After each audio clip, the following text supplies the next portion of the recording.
actually you can turn your too much into a real superpower. And Kate DiLeo should know. She's living proof. She's a brand architect, a linguist, and a founder who's redefining what it means to connect with your audience.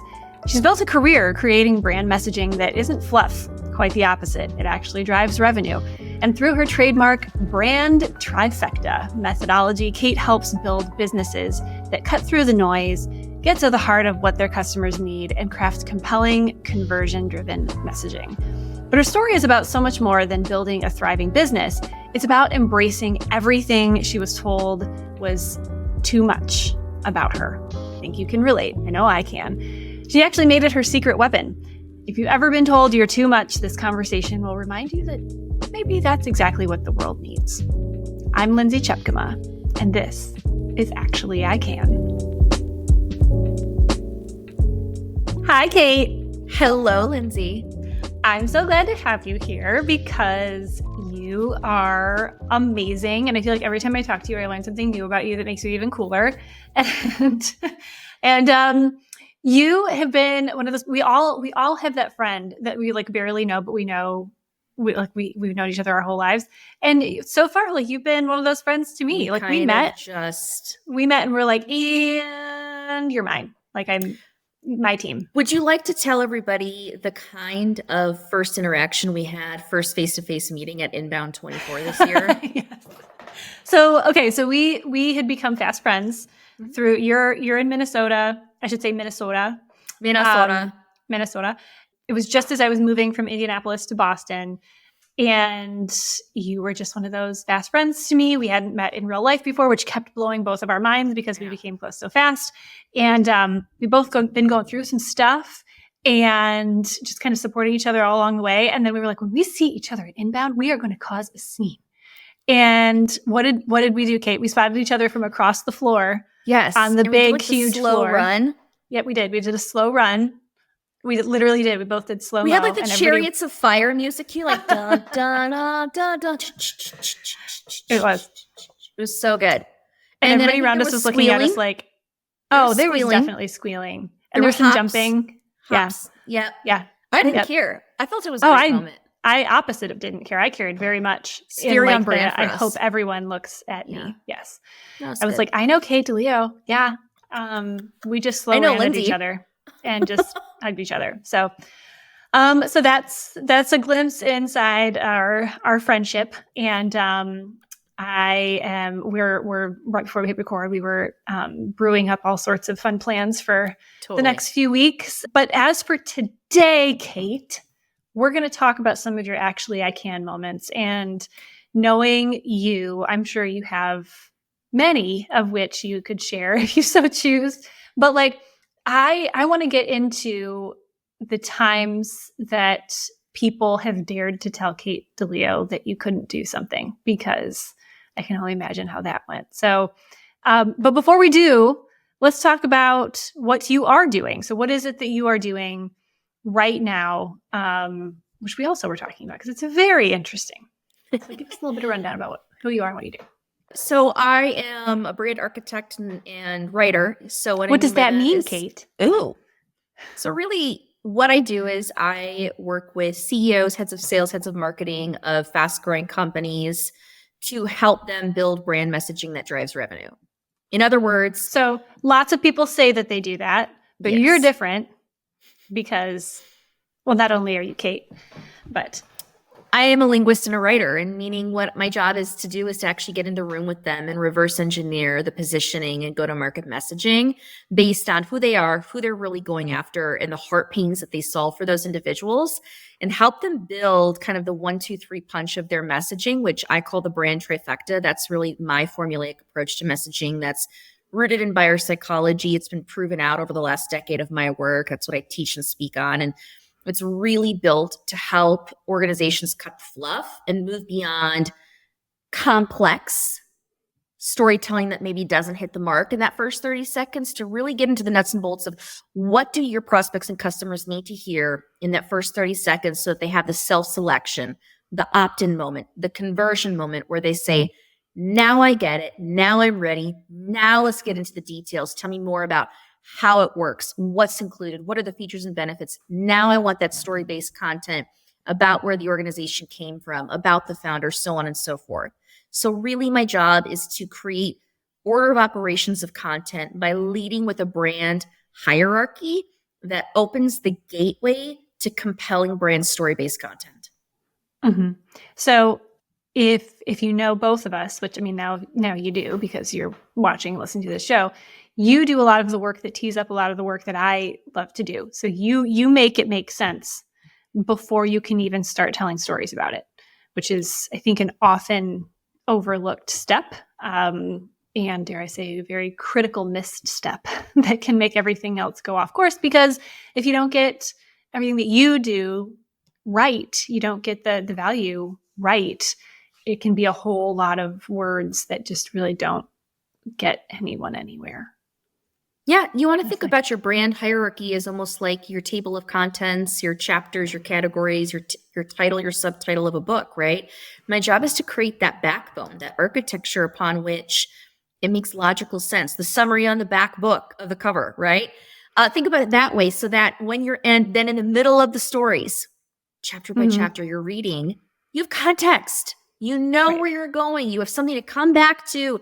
And every time you're in that next nuanced story, whether it's about the founder or it's a customer case study or whatever that is, it clicks for that person and it resonates of that completely ties back to the promise that was painted for me about what they do, how they solve my deepest heart pain or problem, and how they're different. And so as long as you are entrenching story and pulling it back into those three components, you'll find that your stories are stronger, they're going to resonate more, and they are going to actually lead to higher conversion as well. So they work in tandem, they work together. And my job is to not replace story, but I do say stop telling stories for the sake of telling stories. Stories need time and place, and they need to be backed into a content hierarchy that makes logical sense with your brand. Yeah, I love that. Okay, how long have you been doing this? Over a decade. Okay. How did you start this whole thing? I have no idea. No, I'm kidding. I always tell this story because I want other people in the room, whenever I'm speaking or talking to other founders and leaders, to recognize that entrepreneurship and being a founder is never a straight line. None of us go to school saying, this is what I'm doing for the rest of my life. I went to school for linguistic anthropology. I was a pre-PhD student, Lindsay. I was hell-bent on being a professor of linguistic anthropology, which is the study of how language shapes culture and how culture shapes language. And when the market crashed back in 2008, my professor looked at me. He said, there's no way in hell you're going to get a job. So I'm going to recommend you leave academia. Go pay off your debt, go get some real world experience, and come back when you're ready. Now, by the way, this professor's still there. God bless him. I love him to death. David Valentine. It was the best advice I ever got. And I was living at home at the time, and my dad, my Italian father, was like, I like this guy. Yeah, get a job and leave our house, right? He was like, get out of my house. But I had to start my career in sales. There were no marketing jobs when the market crashed. I wasn't even thinking about marketing. I was literally just thinking about paying bills. I did not have a marketable skill set, but I had sage wisdom from my father, who was a serial entrepreneur. When I started my studies in undergrad, he told me three things. He said, there's three principles, Kate.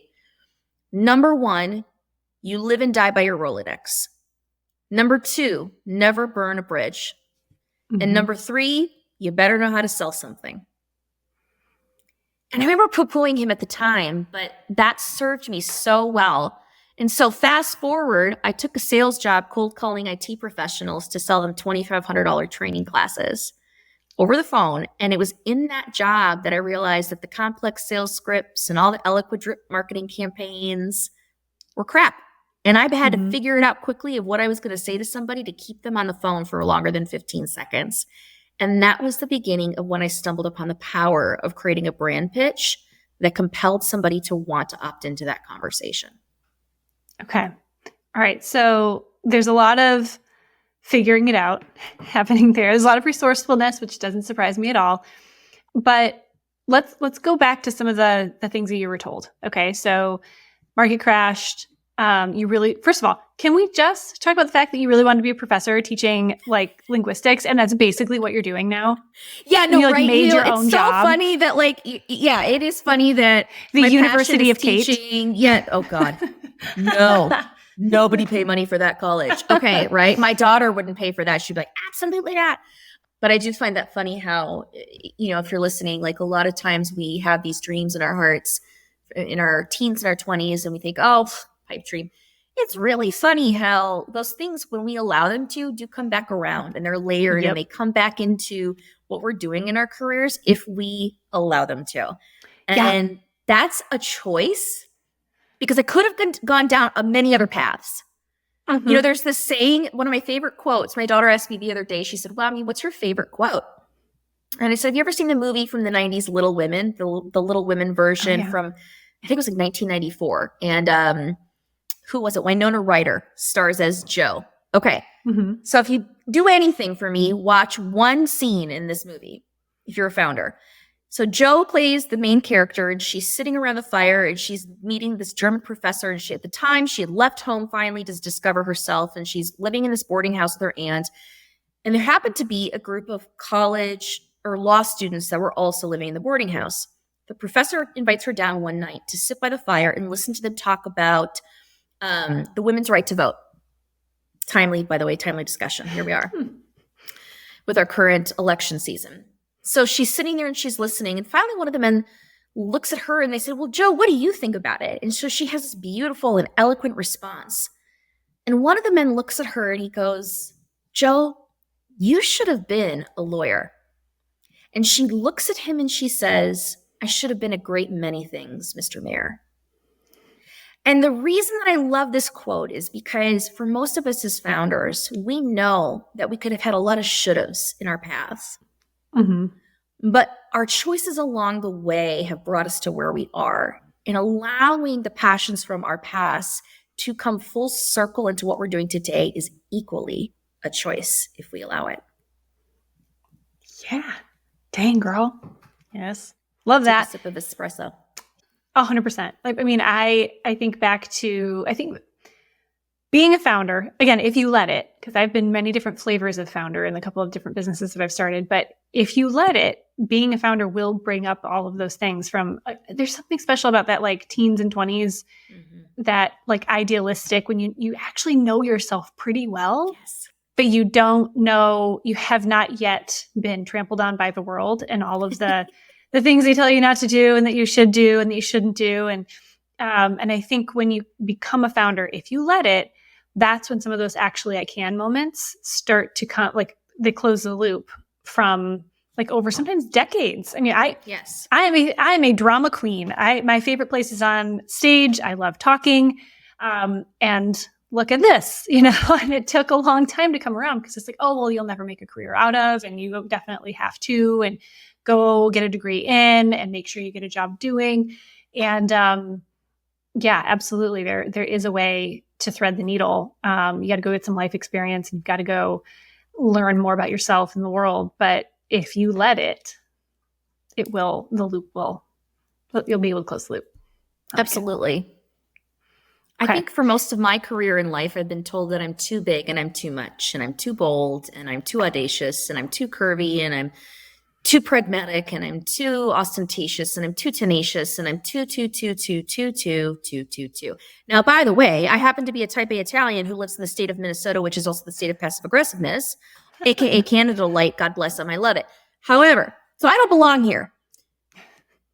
I'm 39 years old. I'm a single mother. I've been through a lot on the personal side and I've been through a lot on the professional side. And I don't know about you, but I think for a lot of us, when you get to your late 30s, your 40s, you start to get to this point where you realize that you can shake off the too much or the too little. And it's so freeing when you hit this moment where you're like, actually, I am not too much. Because when somebody tells me I'm too much, that is somebody who's not yet been bold enough to realize their own greatness. And my greatness scares them. Ooh, okay. Say that again. My greatness scares them. They're not willing to face their own. There's something inside of them that they're struggling with, and that's okay. Mm-hmm. I've been that person that I criticize the other person who's been bold next to me, and I'm like, well, they're just so outspoken. How dare they? Mm-hmm. How dare they? In my own self-righteousness, which was really a mask for my own fear and my own issues that I was going through personally and professionally, my own rejection that I was facing, my own insecurities. Now, how I choose to deal with people that still want to put me in that box is my choice, right? Because I could shake that off and sit there and be like, ha, screw you. But instead, I can look at them and go, okay. And I can look at them from a place of kindness and empathy, in a place of understanding, and a place of actually connection and friendship. Yeah. I can choose to actually get to know them and build a bridge there versus shooting that down. Yeah. And I think we live in a world of extremes. That's an understatement. But specific to this topic, I think we're taught to do one or the other. Either don't listen to anyone. Anytime anybody criticizes you, you shoot them down. They don't know you. They don't deserve to know you. Boundaries. You know, I can't burn that bridge because I didn't let them build it in the first place. Like that, which feels really empowering, but it's also really lonely. And it's hard to learn from that yourself and to grow as a whole human yourself. And as in the words of my best friend, Brene Brown, you know, live a wholehearted life that way. The other extreme, you know, we're both Midwestern ladies, is to just get walked all over. And, you know, you keep turning the other cheek so much that you just get the crap beat out of you that it's just, you know, anybody can say whatever they want and maybe they're right. And how am I going to learn from all of it? And, you know, just continue to mold and adapt and smile and be nice. And I mean, truly, I think that there's two extremes, especially as women and especially as women leaders, because we're constantly being told, I mean, same thing. I did an entire talk in 2019 about being too much of everything and not enough of anything. You know, I'm too much of a mom at work and not enough of a mom outside of it. I'm too soft, but I'm also too aggressive. I don't smile enough. I smile and I giggle too much. Like all of those things. And so how have you found that balance at this point in your life? And follow up to that is, do you think that there's any way to fast track it for other than just living life? Well, yeah, I think that I think there's a couple core principles there. I think number one, I think it's recognizing that, you know, if we consistently try to put ourselves in a state of extremes. So let's give the woman example, right? You've been told you're too much. And I remember flip-flopping in the beginning and like, in the name of women's power, you know, and I'm just bulldozing everybody. And they're all like, whoa, okay. That's equally terrible. Yeah, it's damaging. It's damaging to everybody around me. And so what's the price that I'm paying? What's the price that other people are paying just being in my presence? I believe that you can have quiet strength. I believe that you can have a level of grace. I believe that you can show up with kindness and still be strong. I believe one of the best signs of strength is being able to show up with kindness and choose kindness, actually. And you know, that's a choice. Gratitude's a choice every single day. I watch the strongest people that I know that are so confident and that exude that energy. You know, when you walk in the room, you see the people that just like own that energy. They're so grateful and so kind. They're not cocky, actually. Have you noticed it? It's a different energy. It's like a different flavor of energy. It's a different flavor of energy. They're gracious, but they're also grateful and they're generous. I want to be that kind of energy that's confident and bold. So when I said, okay, the people that struggle with me owning my confidence and greatness have not yet recognized or embraced their own. I want to be the one, though, that inspires them to be willing to embrace their own. Not the one that intimidates the hell out of them so much that they go, I had a taste of Kate and oh my God, I'm so like scared now, right? We have a choice in how we show up in our greatness. But so let's talk about principles though. I think one of the things is that when you talk about how do you fast track that is always remembering that we have a choice every day to lead from a place of invitation and not desperation. If you want to stand in your greatness, you lead from invitation and not desperation. What are you inviting into your life? Who are you inviting into your life? What are you listening to? You talk about, am I tuning everybody out and I'm just going to beat my own drum, or am I listening to everybody's voice? This comes down to discernment. Great founders, great leaders have a level of discernment. You are equally deaf putting earplugs in your ear as you are listening to music on the highest volume. Mm-hmm. What are you listening to or refusing to listen to? Yeah, 100%. So this is about volume control. Yeah, and discernment. And discernment. I think, especially like when I was in the founder seat and surrounded by venture capital chatter and stuff, discernment comes up a lot. That's a word that's used a lot in advice for founders. But I think it's rarely used in the way that you're using it, which is extremely important. I think it's quite often used for discerning between business decisions and discerning between good investments and allocation of resources and poor. Discernment between a good hire and a bad hire. Discernment on pricing and packaging. Discernment on partnerships, business decisions. But I think what's just as important, if not more, is discernment about whose voices you listen to, what advice you take, who you're getting it from, what you believe and what you don't, what you believe about yourself and your abilities and others, and who you surround yourself with. Because that whole you are the average of the 5 people you spend the most time with is just as true in business as it is in your personal life. What books are you reading? How many podcasts do you listen to? What do you scroll on social media? Do you know what's interesting? Somebody said, but Kate, you're a writer and you read and you do all this stuff and you've written books. Clearly you must read all these business books. And I said, I don't. Now it's interesting. I learned a long time ago, based on how I consume information best, that I actually do better with short stint information. So I don't do well in like long form book. Fine, whatever. Some people do better with podcasts. Some people do better in conversation. You're going to figure out how you learn and consume better. This is about what you're listening to day in and day out. If you have to read 10 books to get a nugget, I'm going to ask you, why are you not trusting what you already know inside of you? If you have to listen to 30 podcasts just to affirm the thing that you already know, sometimes we need to step back from advice because we're in a world of advice. We're in a world of people telling, and we got to start listening to what's deeply in our gut. And that does mean saying no to the good in order to say yes to the great. And by the way, that means saying no to good people who previously were great in our lives for a time, but maybe they need to become more acquaintances. And maybe they're no longer people that we share certain pieces of the business decision-making world with or personal life. Who are you letting into the season that has a direct influence on the way that you're viewing and shaping your world? Because there's no separation as a founder between the way that you view business and the way that you view life. You ask the spouse of any founder or the partner of any founder or a child or the person living with any best founder. Friend. Yeah. Mm-hmm. There's no separation. It's a way in which you view the world. So my question is who are you letting in that is actually impacting the way you shape, the way you view and live in the world? Mm-hmm. And does it line up? Because, there have been like phases and stages of my life where I was going through this over here.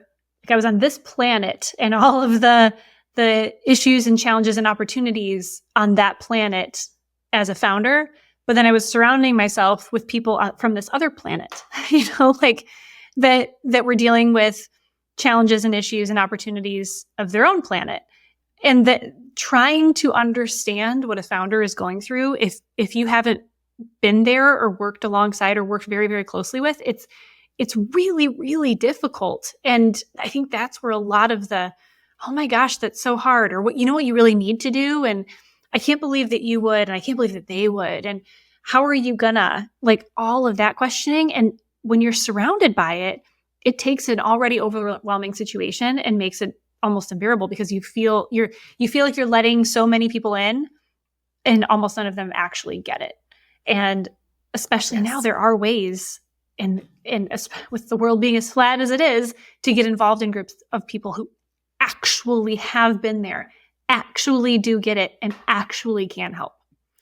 And Lindsay, on that note, it's interesting. There's this saying that I've heard growing up in, by the way, I grew up Christian, and they always had this saying of check the fruit. Check the fruit. Mm-hmm. Know the fruit of the Spirit. Okay, so there's a saying in Christianity, if you're not familiar with this, which is like, it's the idea of a fruit tree or an orchard, right? You want to know if somebody's healthy. Is their tree growing fruit? Mm-hmm. So I remember talking with my friend. This is really funny. We were talking, and I'm not going to name it, super successful, multi-millionaire. This guy's worth hundreds of millions of dollars. He lives in LA, runs a huge agency, runs a very successful. We became friends, just happenstance. And I remember talking with him one time, and for about a year there, he was kind of mentoring me. And I remember at the time, while I was very grateful for it, felt like some of the advice he was giving me was off. Mm-hmm. And I called a friend of mine. She was just said, well, check the fruit. And I said, yes, but he's super successful. And if you look, there's fruit in his life. Like, look at what he's doing and the money, and he's successful, and he's a founder. Like, I'm a founder and this and that. And she goes, Kate, do apples grow in LA? So apples grow in Minnesota. Sure. And I go, no. She goes, honey, he's growing lemon trees and you're growing apple trees. Watch the fruit. Yeah. What kind of fruit? So what I mean by this is you can have the most successful people in your world. Yes. But are they growing the same thing? Are they cultivating the same stuff? Are you around founders or are you around sales leaders? Now, it's good if you have sales leaders. It's great if you have, but do you have one or two people in your world that maybe are on the same journey as you are, that maybe kind of get the same problems that you're facing every day? Because if you don't, that's a serious big opportunity where just finding one or two people who get it, of like what you're facing in your mind every single day, it's a game changer. Yeah. And it really does exist. They really actually are out there. I promise you. They're not unicorns. We're humans.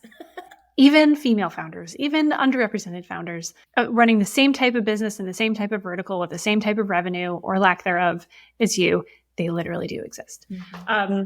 So actually, you know what? I didn't even plan to talk about this like intentionally, but we absolutely should. The way that we met was through our mutual friend, Devin Bramhall. I love her dearly. Yes. Who doesn't? And she was like, there's this group of, because I had just left Casted and I was starting to do my own thing. And she's like, there's this group of women that literally, it's a group that kind of named itself Women Supporting Women. And it's run by this woman, Kate DiLeo. You're going to love her. And that's why we met, is that you and a couple other women had started doing this thing where you keep it small. There were like three of us that kind of co-led it. We were like, hey, let's just, And it's Zoom calls. It's not, there's no dinners, there's no membership, and it's like 8 people or 10 or something. And it's like, no matter what, somebody always keeps it on task of like, okay, these are great stories to tell, but how can we help each other? Who needs something? How can we help? Who can, share the post on LinkedIn? Who can make the intro? Who can, forward the invite? Who can do the thing? And so I'm guessing that that's kind of where some of that came from for you, which is like needing to surround yourself with other people who are on a similar journey as you, and just needing to get support from, and then in turn give support to each other. Absolutely. Tell me the origin there. It really was. And a lot of us were also navigating, trying to be on the speaker circuit. So context wise, a lot of us had met through a variety of speaking events that we were at. Now in the marketing world, for a lot of these marketing conferences, it's like the whole circuit where you're like applying, you're like hoping you get in. And, I had been doing this for 4 or 5 years, and I remember calling some people, I'm like, did you get in? How did you get in? Hey, and so we're all just trying to help each other. And I think the cool part about the ecosystem we're in is we all do try to help each other. Like, hey, have you tried changing your title to that? That might help. Or, what I tried is this, and all helping each other be better, just so that we have a better opportunity to, can we get on stage and do what we love to do, which is teach and help. And that's what we all love to do. So anyway, that was the context. And we thought, well, let's get a group going just so that if we come across speaking opportunities, we can share with each other. Maybe there's other things going on that we're hearing about ways that other people can grow their business or private speaking. And then it started to morph into, hey, I need help on this social media thing, or does anybody have any advice about how I could improve this on this, or does anybody know about a resource for this? And it became this really safe place where all of a sudden we could kind of close the door, talk about some stuff that maybe we couldn't talk about elsewhere. And so it's pretty cool because we can text each other and email each other and had a rapid fire. Does anybody know about this? And we're all like, and, Lindsay sent out an email the other week, like, does anybody know about this, this, and this? Can somebody help with this? And we're like, everybody was commenting within 2 hours. Oh, yeah. And, that's the nature of when you create your own community of people that genuinely care and are on the same path as you. It's pretty awesome. It really, really is. And it's more powerful than you'll ever imagine. Having people because people, so lies we tell ourselves as founders. I'm alone. Mm-hmm. Nobody can actually really help me. Nobody really understands. I need to do it on my own. And that's simply, and I don't have time. And that's simply not the case, because when you find some people, and in this case, this is not a membership group. This is not even something that you can get invited to. This is just a group of people that meet on Zoom calls and help each other out. You can make this on your own. Oh, yeah. And people actually do want to help you. People actually do want to help each other. People actually do want to give you what they know and what they have, because they know how much they've needed it in the past and how much they're going to need it again in the future. And sharing knowledge earned through the hard lessons that we've all gone through is like one of the greatest gifts. So go do that. And do you know what's really interesting? We had our call a couple weeks ago. And if you'd heard the number of people in that room share what they had gone through in the last year, personally, on even the personal side, with family members, relationships and marriages, kids, finances, health, finances, business, like, oh my God, you would be like, have we all just had the year of year? We all, every single one of us, every single person, we've been going through some big stuff. And for a lot of us, this group was a part of us getting through it. And the friendships that we formed were a part of us getting through it. The whole being willing for me to still get up every morning, and some of the hardest moments that I faced in the last 2 years, and knowing that I can still do it, have come from the relationships that I forged. There are moments where you look yourself in the mirror as a founder and you don't always believe that you can. And you need people in your life that believe enough in you that they will say it for you, and they will consistently tell you in your ear when you aren't able to say it out loud. 100%. And by the way, I hope that you've got people in your life that will write it on a card. I got cards in the mail. I had people send me boxes of Post-its that said it. I had people that would send me emails that would say it. Because when you have 2 or 3 people like that, it makes all the difference in the world. Yep. You're not always going to feel like you can. But being able to, you're quite often going to feel like you can't. But our ability to overcome has nothing to do with how we feel. Right. It has everything to do with our capability, which is rooted so much deeper in our desires, our passions, our strengths, and our commitment to something bigger, our purpose that we know deep down as a founder that we have. Yeah. And we can do it, and we can do it without being miserable. But it requires not doing it alone. And you know what? If we can do it in a way where we can have some fun along the way, and we can make a living and support ourselves and our families, and I always say, if we could work, we're only working 20 or 30 hours a week. Hallelujah. Isn't that like the sweet spot? If we figured that out, Lindsay, with people you want to work with. Yeah. And yes, actually you can meet someone and become fast friends and slow run across a expo hall and embrace them while you squeal and jump up and down. Those might just be it might happen. Your people. Those might be your people. So, Kate, you are a joy, and you are a ray of sunshine, not just in my life, but in so many others. And I want to know where our people who are listening and watching can find you, so that they can get more of your sunshine. You're sweet. You're a ball of love and sunshine in my life too, by the way. If you are totally geeking out on this whole brand thing and you are curious about it, feel free to find me on LinkedIn, Kate DiLeo. Lindsay will put that in the show notes. And then also, you also can check out my website. There's also details out there that talk a bit about the brand methodology that I teach. And that is katedileo.com. I love it. And I love you. And I'm so glad that you were here. And I can't wait to slow run across another event until I see you again. I'll see you in a couple weeks and we're going to slow run. We sure are. All right. Thank you, Kate. Bye, Lindsay. Thanks for joining me for another episode of Actually, I Can. And did you know that actually you can subscribe so that you never miss an episode? Yeah, do it now. And you can also go to actuallyican.show and watch any episode anytime. Thanks for joining.